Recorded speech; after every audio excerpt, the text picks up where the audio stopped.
This is Aimee Darling with Plexus Worldwide, and we are heading to the coast for another awesome event with my good buddy Debbie Nicholson. And so we were chatting about a subject that we really want to teach you a little bit more about. So Debbie and I were talking about the testimonial. So how do you actually do a testimonial? Well, there's basically two types of testimonial. One is about the business, and the other is about the health benefits of Plexus.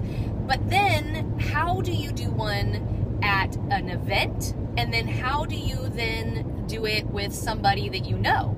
And so I want to spend a quick minute to kind of give you some things to think about the difference between the two. And so Deb and I were talking, and let me first address an event. So you go to an event and your leader or whomever's in charge of the event says, "Hey Deb, would you do the testimonial tonight about health?" And you are like, "Yeah, no problem." So I was guilty of this, she was guilty of this, we all have been, because we all grow. But when you are standing up at an event, number one, you want to stand up, you want to speak clearly, you're gaining confidence in those things. Lord, don't have any gum in your mouth, and so don't be doing that. And you want to look at the audience, because the point of a testimonial is our company is built on real people and real results. And so when you do a testimonial, you need to make sure that the point of it is it's a hook. It's relatability. So when you're the person doing the testimonial, we're asking you as a leader, because we know there's guests that need a powerful thyroid story, or there's guests that need a powerful whatever story. And so we want to be, you are the commercial that day, but it's real. And maybe somebody looks at me that I brought that they don't relate to me. So you're important. And so when you do your testimonial, you want to think about, number one, you stand up, you look around, you address everybody, and it needs to be short, because the more testimonials we get, the more variety of people that the guests get to see, and you never know who's already an ambassador that really needs to relate to somebody. So you stand up, you do your thing, and you say, "Hi, my name is Aimee Darling, and I've been with Plexus Worldwide for about 9 months, and Plexus was brought to me by a good friend of mine because she knew that I was silently struggling. I was having problems with weight loss and anxiety,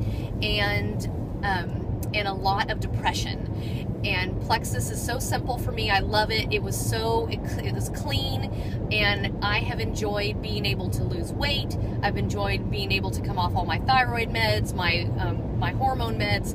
You see where I'm going with this? It's short. So how you create a long story that's very important to you and very important to the people that love you, but does not have a place at an event.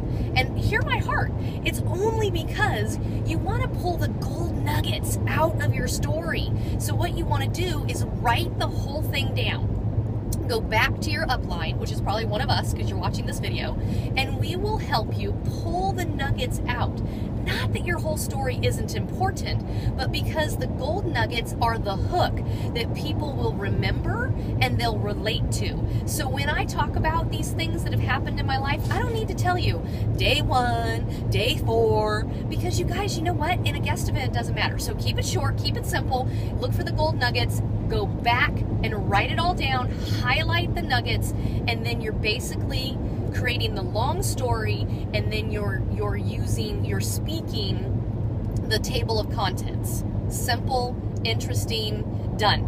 And then it's different than when you're speaking to somebody you personally know. I just want to give you permission to say less, because the more you go on and on, the more somebody that knows you feels like you're trying to sell them something. And we both know that's not the truth. We're really just wanting to educate. And so when I'm talking to family, I'll say, you know how I am. I like things to be simple and clean. You know I'm a total hippie. So if this wasn't simple and clean, I would tell you that I would not be interested. And so you just let them look it up. You let your life be the proof in the pudding. And when they say, "Oh, you're still 100 pounds overweight," you know what? Maybe you've bounced from diet to diet, but you can say to them, "I love that I have found this," because for me personally, you guys, when I speak to my family, I'll tell them, you know how I struggled 60 pounds overweight years ago before I changed diet and exercise. I wish I had had this tool then. So the bottom line is keep it simple, pull the gold nuggets out, and practice what you're going to say. Don't be so prideful that you think you need to A, do it right the first time, and B, that you can't can't look for help. Go back to somebody that has a powerful eye story. Go back and listen. I used to record Helen every single time I saw her so that I could hear how does she start, what's the meat, and how does she finish. So go play with it, write it down, get back to your upline, and let's fix it so that it can be tight and powerful.